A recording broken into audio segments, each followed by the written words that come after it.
everyone. May is Mental Health Awareness Month, and so for the third vlog in this series, I want to talk about what is stigma. Doug and I actually had this conversation a little over a year ago, and it was really helpful for us to talk about this so that we could understand the stigma that comes with mental illness. Doug actually asked me, Tasha, what is stigma? Now, I had been sharing in my message when I spoke at schools, especially the middle and high schools, that there's stigma when it comes to mental health in this country and that we need to overcome it. We need to change it. And Doug thought that maybe people would not understand when I was actually using the word stigma. And so I explained to him that stigma was really misconceptions or misunderstandings, stereotypes and generalizations of something or someone. And I've seen stigma in my own life. People looking down on me for being disabled, feeling pity for me, or assuming that my life is less than quality because of my physical disability. I can see it in people's looks. I've seen it in comments.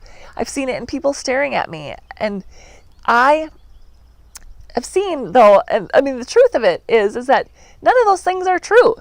I love my life. I constantly have to battle stigma in other people's minds, especially after speaking at a middle school 2 weeks ago.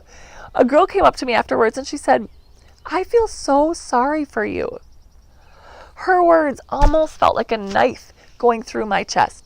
I felt like she had completely missed the point of my message of my life being better because I'm sitting in this wheelchair. And so I've seen this firsthand, that people have these stigmas, whether they are conscious or subconscious. And they can be difficult to change. However, it's not impossible to be changed. And so we must work hard to educate ourselves and others and create awareness. So what is stigma when it comes to mental health and mental illness? To explain this best, I found a website that had some profound and educational things to say about stigma. According to momentumformentalhealth.org, they say that the dictionary defines stigma as a mark of disgrace associated with particular circumstance, quality, or person.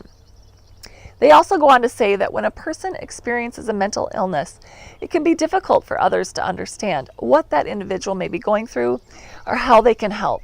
And they continue to say that when assumptions are made about how mental health challenges affect a person's behavior, it's more likely that they will be labeled as strange, different, or even dangerous. And this is what we define as stigma. So looking at my own experience and what this website says, stigma is something that we need to work on as human beings.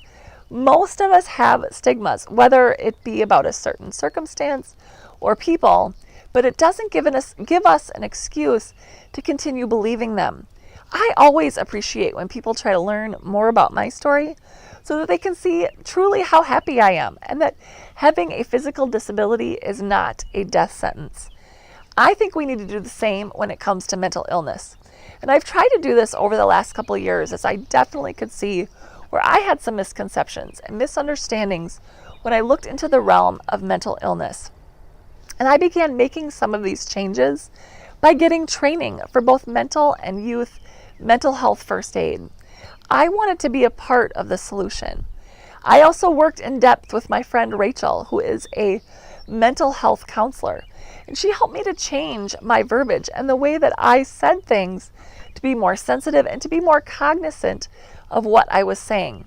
And so I actually created a checklist. Every time I write a blog or put out a post on social media, I go through it so that I can make sure that I'm not allowing any of the stigmas that I've had in my past to creep in. And trust me, this is still a work in progress. I am not perfect, but I'm at least trying. And so here are a few of the things that are on that checklist. First of all, be careful with exclamation marks. Could it sound like I'm angry or preachy? Also, is it free of shaming? I have to go through and remove shoulds, commands, or promises that I can't keep or can't make. I also go through and ask myself, do I make it look easy and it can be hard for everyone else? And last but not least, I make sure that it doesn't sound like I'm talking down to others because I want to be encouraging. I want to help people. And so how can you apply a few things from this list when it comes to mental health awareness? We all need to be a part of the solution. And so I want to encourage you today to get training in mental health first aid. I'm going to include the link below so that you can learn more. It's all across the country, so we can all go. I also wanted to include more information from momentumformentalhealth.org. They continue to say on their website is that much of what people think they know about mental illness actually stems from stereotypes presented in various media. I know this about the disabilities too, so I can see this, how it happens in mental health. And so some of the best methods to address stigma includes in this checklist: be willing to talk about mental health. Be open to learning more about mental illness. Be willing to listen to a person's experience. Also recognize that mental illness is only a small part of the entire person. And last but not least, understand that mental illness is a real and treatable health condition. By using these methods to address the stigma surrounding mental illness, we can continue to educate ourselves and others and create awareness so that stigma can be eliminated or just even lessened. So let me know what you're going to do after listening to this blog to lessen stigma in your life. Thank you so much for joining me today. Please subscribe to my channel and comment on this video. And please also follow me on Instagram and Facebook. See you next time.